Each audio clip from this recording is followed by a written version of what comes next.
El día de hoy vamos a hablar sobre los jurisconsultores, especialmente sobre Papiniano. La importancia de los jurisconsultores recibió una gran influencia, ya que sus opiniones o dictámenes o sentencias tuvieron que ver con el derecho romano. Estas eran personas estudiosas y conocedoras del derecho, y que gozaban de cierta fama doctrinaria. Poco a poco pasó de un valor doctrinal a bases numerosas sentencias, conforme a la doctrina de los jurisconsultores, pasando del mundo legal como una especie de derecho constitucional. Fueron recogidas primero por el emperador Justiniano en el Corpus Visible y posteriormente por los grandes juristas del medievo. Una de sus principales actividades era básicamente responder juntas que se les hacía sobre el derecho. Cabe advertencia a los litigantes para impedir el mal éxito en sus negocios también. También tenían representaciones en los tribunales y escribir que correspondía a los dictámenes por escrito. Recalcar que uno de los mejores jurisconsultores de la época era Papiniano. Emilio Papiniano nació en Siria, Roma. Posiblemente vivió entre el siglo II o III, son datos no tan exactos según los historiadores. El ya mencionado Emilio Papiniano fue un jurista. Se puede decir que fue el mejor de los juristas, el número uno. ¿Por qué? Porque este dio leyes sabias. Su compañero de estudios y su gran amigo con el que compartió fue el emperador Séptimo Severo, para quien también trabajó y ocupó grandes cargos, las magistraturas. Ya lo mencionamos, dio leyes muy sabias y fue discípulo del gran emperador Quinto Servidio. Emilio Papiniano se niega a justificar al emperador. Este es considerado como el número uno de los mejores juristas de la antigua Roma. Entre sus cualidades destaca la independencia de opinión y el afán de querer buscar soluciones que sean equitativas, lo cual lo llevaría a su pronta muerte. Este también era mejor amigo del emperador Septimio Severo, el cual lo nombraría como prefecto pretoriano. Antes de morir este emperador, lo dejaría como mediador entre sus dos hijos, que sería Caracalla y Geta. Pero lamentablemente Caracalla era muy ambicioso y mata a su hermano para nombrarse nuevo emperador de Roma. Este, al ser juzgado ante el Senado, no contó con el apoyo de Papiniano, y es así que se niega a justificarlo. Pero el emperador, enojado, manda su pronta ejecución. Papiniano responde la siguiente frase: es más fácil cometer parricidio que justificarlo. Yo voy a hablar de lo que son las obras de Emiliano Papiniano. Sus obras más importantes fueron libros de definiciones y ya, se dividen en dos partes. Las que son 37 libros de cuestiones y 19 libros de responsa. Yo voy a hablar de lo que es los libros de cuestiones. En estos condiciona la jurisprudencia en esos tiempos y las legislaciones posteriores. Cabe recalcar que tuvo mucha influencia estos libros que escribió, ¿no? Incluso varios de estos libros fueron las que los alemanes dictaron después de la caída de la autoridad romana en el Oriente, ¿no?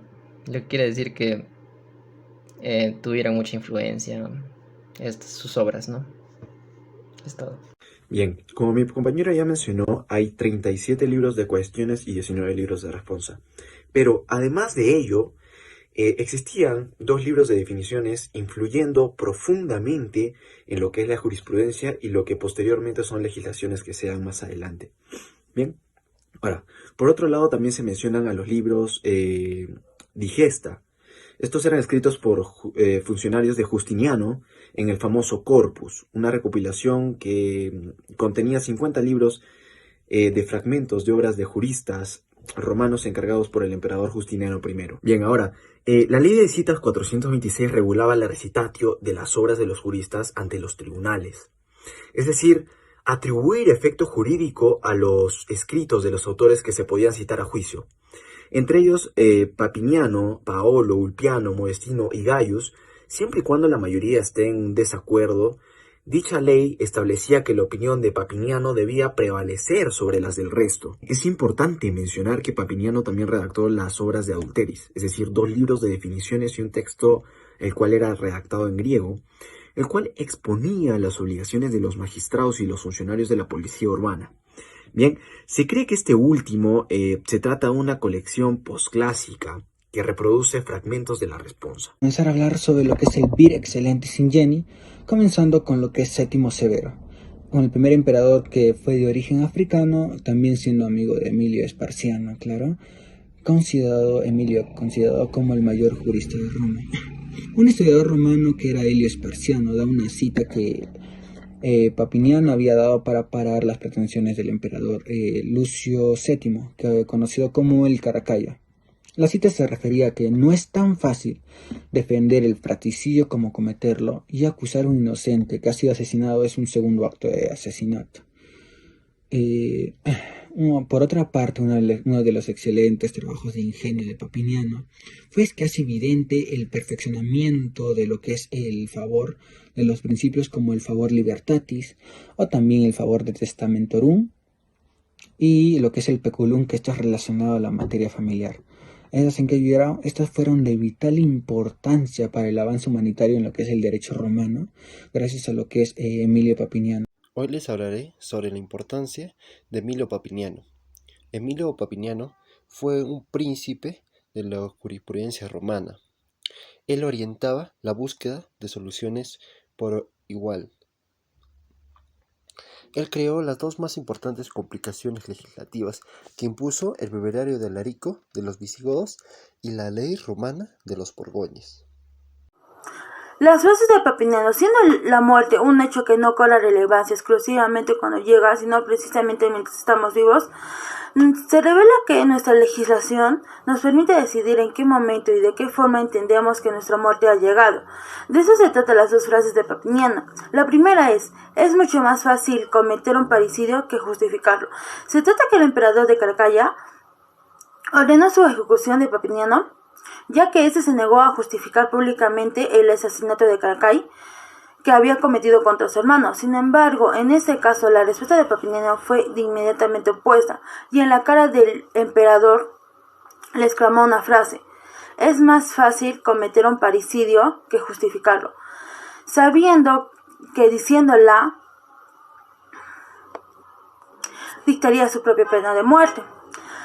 El emperador, al escucharlo, lo miró fríamente y ordenó su ejecución inmediatamente. Como bien saben, Papiniano era un hombre de principios hasta las últimas consecuencias. Y la última y menos importante, la frase de: no es suficiente iniciar un proceso si no insistes en llevarlo adelante. Gracias. A continuación voy a dar una frase de Emilio Papiniano. Esta es la siguiente: no es suficiente iniciar un proceso, iniciar un caso, si no se insiste en llevarlo adelante. Y con esta pequeña frase culmino la exposición. Muchas gracias, profesora.